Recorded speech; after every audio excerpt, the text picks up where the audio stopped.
The land had a way of remembering.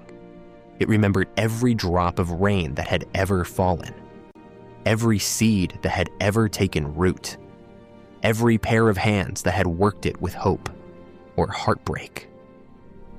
And for the past 3 years, it remembered Marigold Wren. She stood at the edge of her family's farm just before sunrise, boots sunk into dry soil that used to be rich and dark, but now cracked like something forgotten. The wind moved gently across the fields, but it carried no life with it anymore. No rustling crops, no whisper of growth, just emptiness. Marigold pulled her flannel tighter around her shoulders, her fingers rough from work that never seemed to end. She used to love mornings like this. When she was younger, her father would wake her before dawn and say, "Come on, Goldie. The land wakes early, so should we." She'd run barefoot sometimes, laughing, chasing the sunlight as it spilled across the hills. Back then, the farm felt alive. Back then, she wasn't alone. But now, the house behind her was quiet. Too quiet. Her father had passed 2 winters ago. Her mother followed not long after. Heartbreak disguised as illness. And just like that, everything became hers. The land, the debt, the silence. Days on the farm weren't gentle. They didn't wait for grief. They didn't care about exhaustion. They demanded, and Marigold gave everything she had. She fixed fences with bleeding hands. She hauled water across acres that refused to drink it. She worked under a sun that showed no mercy. And still, the crops didn't grow. Bills piled up on the small wooden table inside her kitchen. Each envelope felt heavier than the last. Final notice, overdue, immediate action required. She stopped opening them, not because she didn't care, but because she cared too much and had nothing left to give. One evening, as the sky burned orange over the empty fields, Marigold sat on her porch with a Bible resting in her lap. It had belonged to her mother. The edges were worn, pages marked with soft pencil lines and quiet prayers written in the margins. Marigold hadn't opened it in months, not since the funeral, not since she whispered, "God, why would you take everything?" and heard nothing back. She stared at it now. Her thumb traced the edge of the cover. "I don't even know how to talk to you anymore," she murmured. The wind answered, but God felt distant, silent, like the sky itself had closed. That night, she didn't sleep much. The roof creaked softly above her. The emptiness of the house pressed in from every direction. And somewhere between exhaustion and quiet tears, a single thought echoed through her heart. "I can't keep doing this alone." Morning came too quickly, and with it, more work. Marigold stepped outside, expecting the same stillness. But something was different. Not the land, not the sky, but the sound. A low, uneven whimper.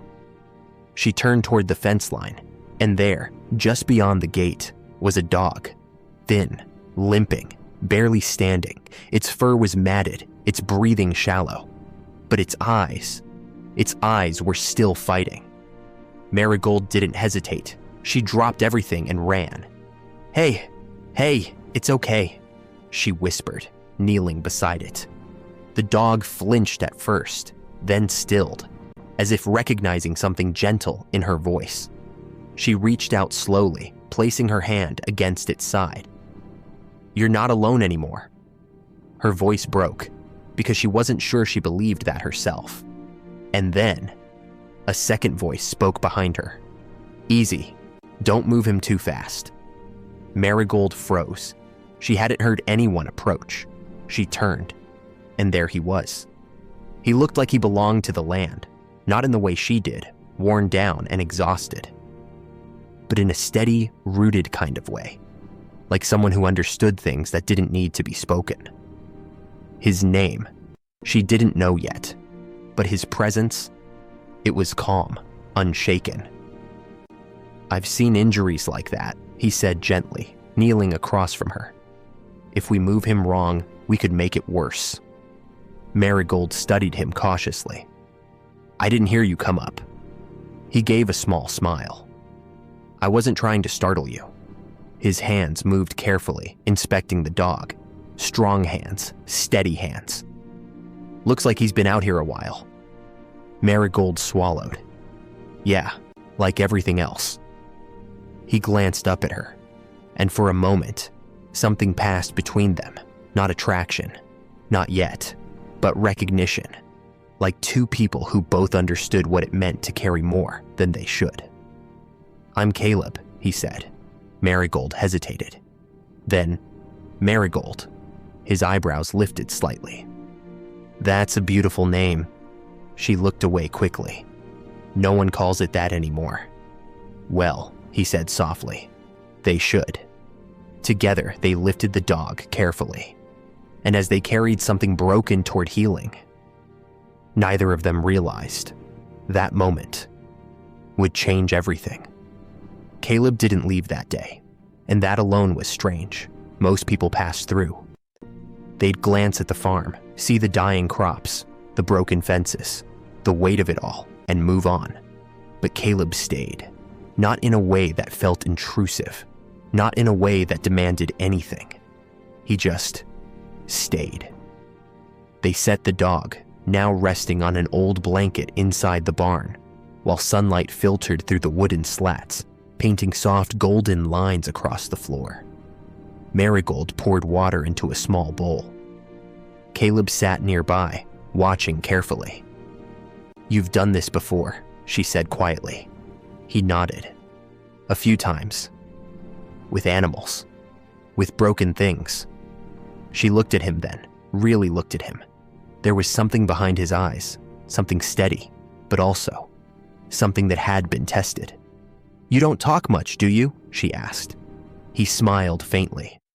Not unless it matters. Marigold let out a soft breath. That must be nice. Hours passed, and for the first time in a long time, the farm didn't feel so empty. As the sun began to dip lower in the sky, Caleb stood. I should probably head out. Something in her chest tightened unexpectedly. Oh, yeah, of course. But he didn't move right away. Instead, he glanced out across the fields. You've been carrying this alone, haven't you? Marigold stiffened. I'm fine. He didn't argue, didn't push, just said, you don't have to be. That night, for the first time in months, Marigold opened her Bible. Not because everything was better, not because she suddenly had answers, but because something had shifted, just slightly, just enough. Her eyes landed on a verse her mother had underlined. Come to me, all who are weary and burdened, and I will give you rest. She stared at it, then whispered, I don't even know how to come to you anymore. Silence. Then, a quiet thought, not loud, not overwhelming, but gentle. Start where you are. Tears slipped down her face, not loud, not breaking, just real. And out in the barn, the dog slept peacefully. And somewhere beyond the fields, a man named Caleb walked away under the fading light, already knowing he would be back. The sky had been warning her all morning. Marigold noticed it before the wind picked up, before the air shifted, before the world seemed to hold its breath. It was in the color, a strange gray-blue that stretched across the horizon like something heavy was coming. But storms weren't new. Not here. Not in her life. She had learned how to endure storms, or at least, she thought she had. By midday, the wind began to move differently. Not soft like it used to be. Not gentle like the early mornings her father once loved. This wind had weight. It bent the dry grass in sharp directions. It rattled the loose boards on the barn. It whispered something uneasy through the empty fields. Marigold stood outside, one hand shielding her eyes as she looked toward the distance. Just another storm, she muttered. But something inside her didn't believe that. She worked anyway, because that's what she always did. When things felt uncertain, she worked. When her heart felt heavy, she worked. When she didn't know what else to do, she worked. She secured what she could, tightened ropes, checked the fencing, brought tools inside. The dog, now stronger but still recovering, rested quietly in the barn, watching her with soft, trusting eyes. "You picked a bad time to show up," she said gently, brushing her hand along his head. But the truth was, he had shown up at the right time. She just didn't know it yet. By late afternoon, the sky broke. Thunder cracked across the land like something splitting open. Not distant, not soft, but loud, sharp, immediate. Marigold jumped slightly, her heart pounding. The first drops of rain hit the ground hard. Not a drizzle, not a warning, a downpour. Within seconds, the dry earth turned dark. Within minutes, it turned unstable. The wind roared now. It tore through the fields like it was trying to take something with it. Marigold ran toward the barn, her boots slipping slightly in the mud that hadn't existed an hour before. "Easy, easy," she whispered to the animals, her voice trying to stay calm over the chaos. The barn creaked. The doors slammed against their hinges. Rain forced its way through cracks in the wood. And then, the fence. A sharp crack echoed from the far side of the field. Marigold turned instantly. "No, no, no!" She ran, not thinking, not stopping, just running. The wind fought her every step. Rain soaked through her clothes, weighing her down. Mud pulled at her boots. But she kept going, because if the fence broke, everything else would follow. She reached it just as another post snapped loose. The wood splintered under pressure. The wire sagged dangerously. "Come on," she grunted, grabbing hold, trying to force it back into place. But the storm was stronger, much stronger. Lightning split the sky. For a moment, everything went white. And in that instant, she lost her footing. Her foot slipped deep into the mud. Her body twisted, and she fell hard against the broken post. Pain shot through her side, sharp and immediate. The breath left her lungs. For a second, she couldn't move.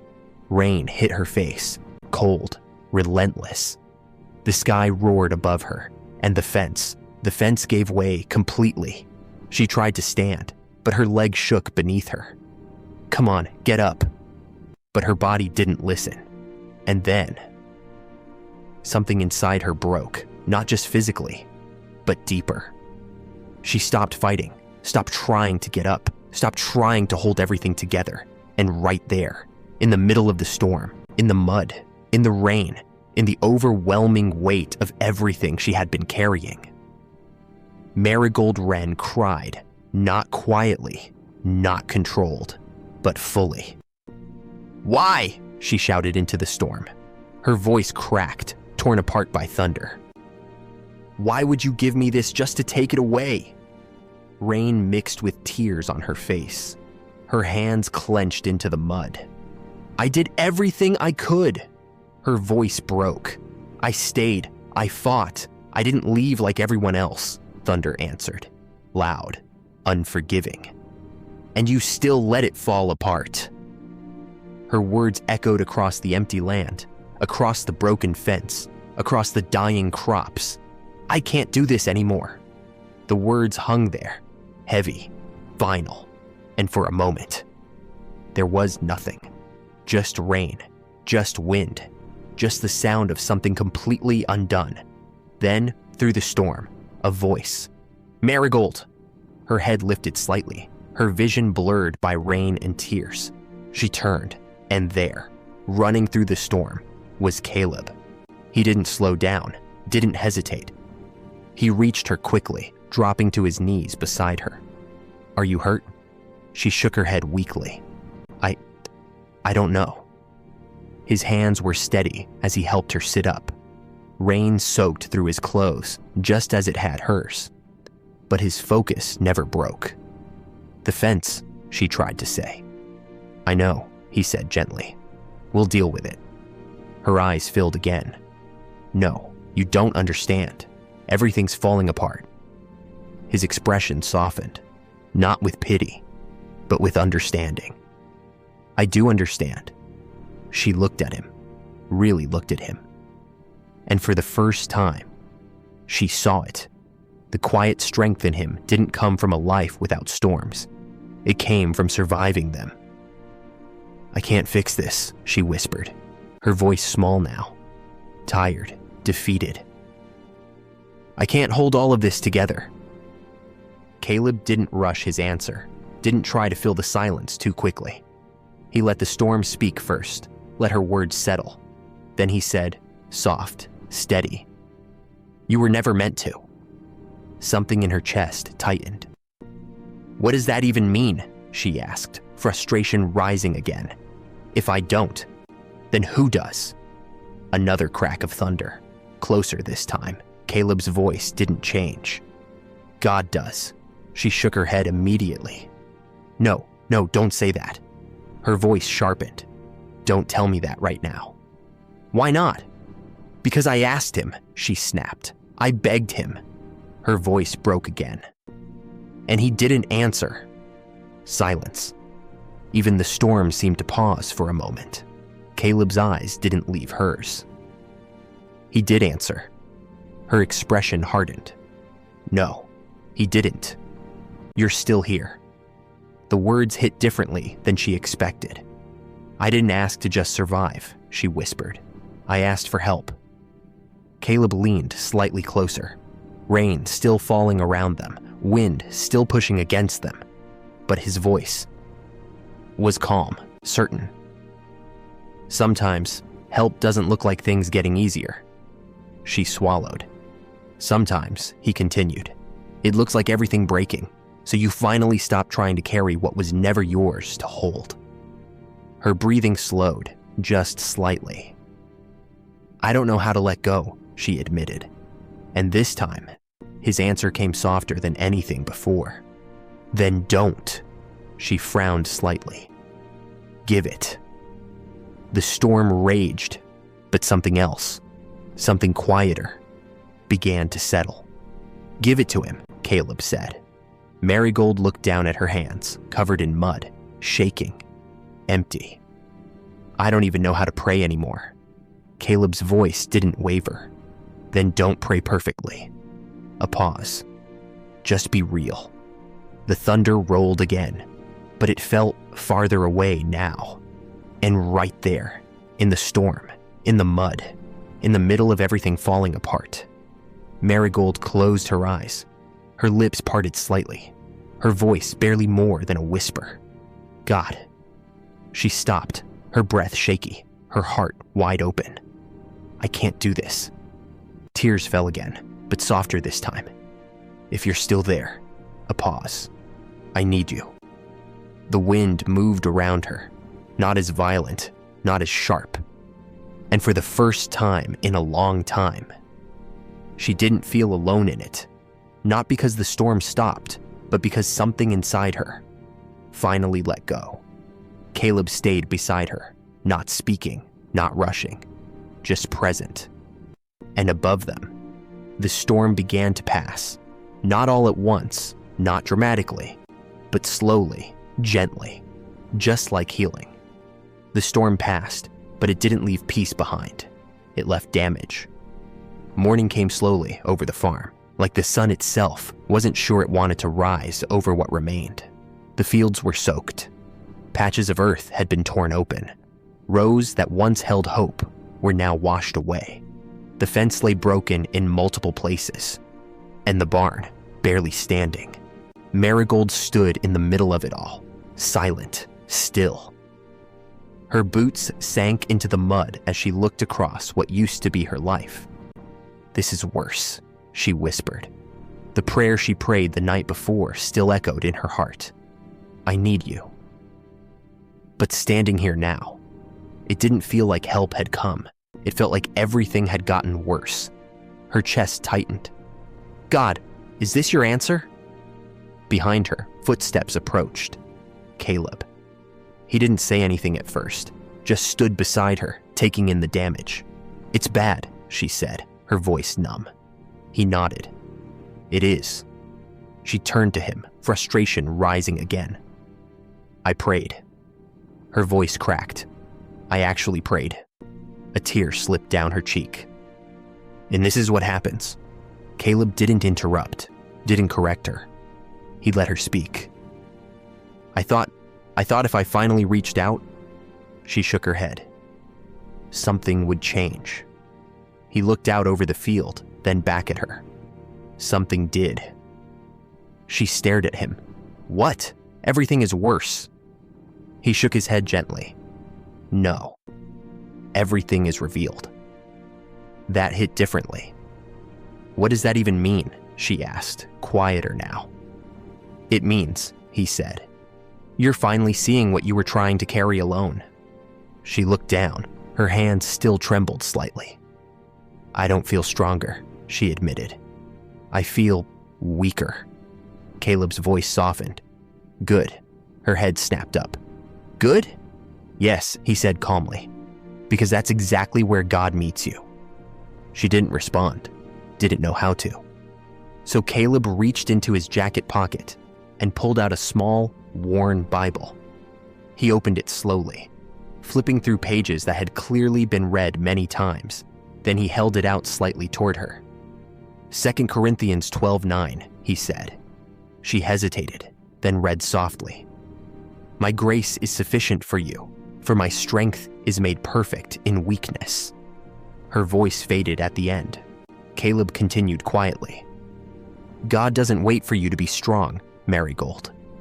A pause. "He becomes strong for you when you finally stop pretending you are." The words settled deep. She turned away, looking back at the broken land. "I don't know how to trust that," she whispered. Caleb nodded. "That's honest." Another pause. Then he said, "Faith isn't pretending everything is okay." She glanced at him. "It's trusting God when everything isn't." They spent the rest of the morning working, not fixing everything. They couldn't, but starting small. They lifted what they could, repositioned what hadn't completely broken, checked the animals. At one point, Marigold stopped, her energy gone again, her body tired, her spirit even more so. "I don't see how this gets better," she said. Caleb leaned against the fence post, breathing steadily. Then he said, "You don't need to see it." She frowned. "You just need to walk with him through it." She shook her head slightly. "That sounds nice, but it doesn't fix anything." Caleb didn't argue. Instead, he opened his Bible again. Proverbs 3:5-6, he said. She sighed slightly, but listened. "Trust in the Lord with all your heart, and lean not on your own understanding. In all your ways acknowledge him, and he shall direct your paths." She looked away halfway through. "I don't understand anything right now," she admitted. "Exactly," Caleb said gently. "That's why it says don't lean on your own understanding."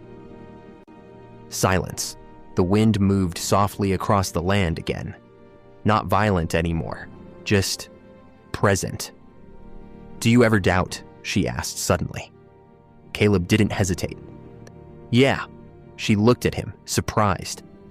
"Faith isn't the absence of doubt," he said. "It's choosing God, even when doubt is loud." Later that afternoon, Marigold walked back into the house alone. The same house, the same quiet, the same weight. But something felt different, not lighter, not easier, but not empty. She sat at the kitchen table, the same table where the bills still sat. Unopened, unchanged. Her mother's Bible was still there. Slowly, she pulled it closer. Her hands hesitated over the cover. "I don't know what I'm doing," she whispered. Then she opened it. Her eyes scanned the page, landing on a verse already marked. Psalm 34:18. The Lord is near to those who have a broken heart and saves such as have a contrite spirit. Her breath caught. Near. Tears filled her eyes again. Then why does it feel like you're so far? Silence, but not empty silence. The kind of silence that holds something. Her fingers tightened slightly on the page. If you're near, a pause, then stay. That was it. Not a perfect prayer. Not a long one, just real. That evening, the sky cleared completely. Stars filled the night above the farm. Bright, endless. Marigold stepped outside, wrapping her arms around herself as she looked up. For the first time in a long time, she didn't ask why. She just stood there, breathing, and somewhere deep inside her, something small, but real, was growing. Not certainty, not answers, faith.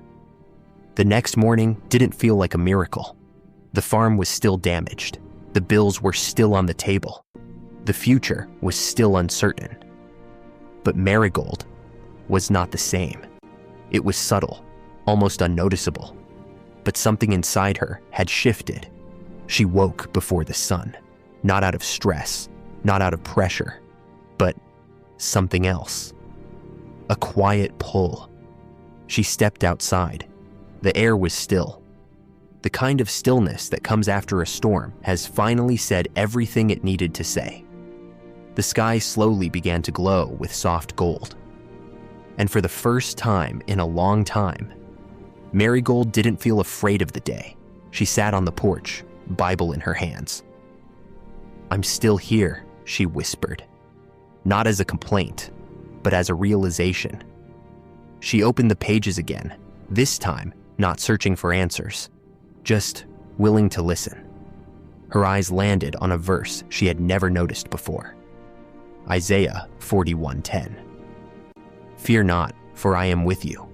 Be not dismayed, for I am your God. I will strengthen you. Yes, I will help you. I will uphold you with my righteous right hand." Her breath slowed. "You're with me?" She looked out over the broken fields. Even here.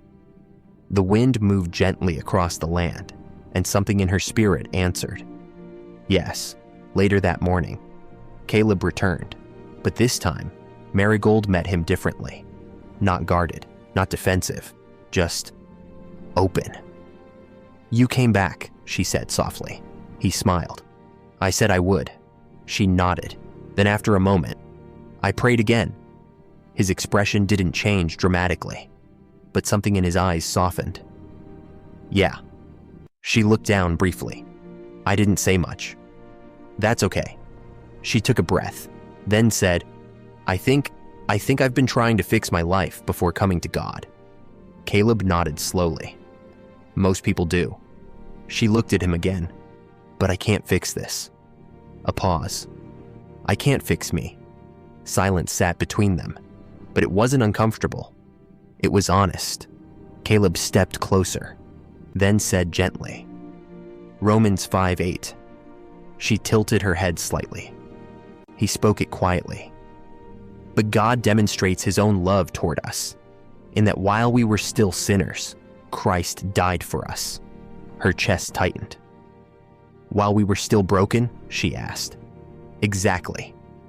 A tear slipped down her cheek. "So I don't have to be better first?" He shook his head. "No. You just have to come." That afternoon, everything changed, not outside, but inside. Marigold walked into the small barn alone, the same barn that had barely held together through the storm. Light filtered through the cracks in the wood, soft, gentle. She stood there, still. Then slowly, she dropped to her knees. No audience, no perfection, no script, just her and God. Her hands trembled slightly as she rested them in her lap. Jesus! Her voice broke immediately. "I don't even know how to say this right." Tears came, but she didn't stop. "I've been angry." A pause. "I've been trying to do everything on my own." Her breath shook. "And I can't." Silence. I don't want to live like this anymore. Her hands tightened. I don't want to carry everything by myself. Another pause. I need you. Her voice dropped to almost nothing. I need you to save me. Tears fell freely now. Not just my farm. A deep breath. Be me. The barn was quiet, but not empty. I believe you died for me. Her words slow, careful, real. And I'm asking you, a pause. Come into my life. Her head bowed lower. Be my savior. Her voice broke again. Be my Lord. And then, the words that changed everything. I give you everything. Silence, but not the kind she feared anymore. The kind that felt full. And in that moment, nothing around her changed, but everything inside her did. She stayed there for a while, not rushing to get up, not rushing to speak, just sitting in it. Peace, not loud, not overwhelming, but real. When she finally stepped outside, the world looked the same, but she didn't. Caleb was leaning against the fence when she walked toward him. He looked up, studied her face, and he knew. You did, didn't you? He asked quietly. She nodded, tears still in her eyes. But this time, not from breaking, from healing. I gave everything to him, she said. Caleb smiled softly. Then you're not alone anymore. They stood there together, looking out over the land, still broken, still uncertain. But now, it didn't feel like the end. Marigold took a deep breath. What happens now? Caleb didn't rush the answer. He looked at her, then said, Now. A small smile. You walk with him. She nodded slowly, not fully understanding yet, but willing. That evening, as the sun set over the fields, Marigold opened her Bible again. This time, not searching, not questioning, receiving. Her eyes landed on one final verse, 2 Corinthians 5:17. Therefore, if anyone is in Christ, he is a new creation. Old things have passed away. Behold, all things have become new. She read it twice, then whispered, New. And for the first time in a long time, she believed it. The land didn't change overnight. There was no sudden miracle, no instant restoration. The fields were still damaged. The fences still needed rebuilding. The weight of responsibility still remained. But Marigold was no longer carrying it alone. The mornings felt different now, not easier, but lighter. She woke before sunrise again, stepping outside as the sky slowly painted itself in soft gold and pale blue. The air carried a quiet peace. She closed her eyes for a moment, not to escape, but to acknowledge.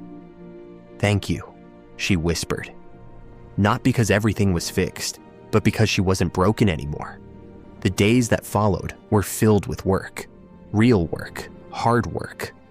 But now, she didn't work from fear. She worked from faith. And Caleb, he was there, not every second, not overwhelming her space, but present, consistent, the kind of presence that didn't try to take over, but helped you stand. They worked side by side, repairing the fence, hammer by hammer, post by post. At one point, Marigold paused, wiping sweat from her brow. I used to think I had to fix everything before I could feel peace, she said. Caleb leaned against the post, catching his breath. And now, she looked out across the land, then smiled softly. Now I know peace comes first. He nodded. Philippians 4:6-7. She tilted her head slightly. He spoke it gently. Be anxious for nothing, but in everything by prayer and supplication, with thanksgiving. Let your requests be made known to God, and the peace of God, which surpasses all understanding, will guard your hearts and minds through Christ Jesus. NKJV. She let out a slow breath. It really does feel like that, she said. Like I don't understand it, but it's there. Weeks passed, and something began to happen. Not dramatic, not sudden, but real. The soil started to respond. Small green shoots pushed through the earth. Fragile, delicate, but alive.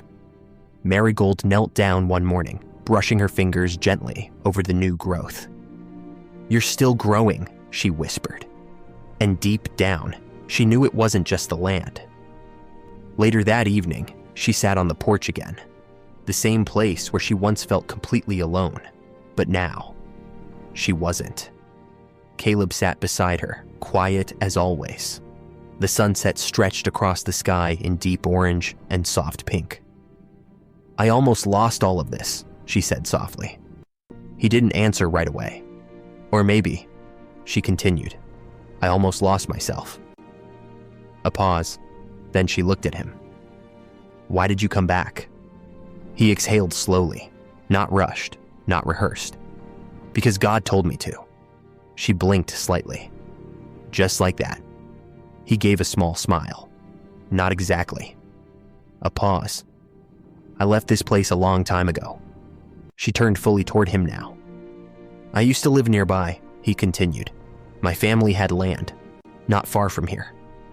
His voice shifted slightly, not weak, but heavier. "We lost it." She listened closely.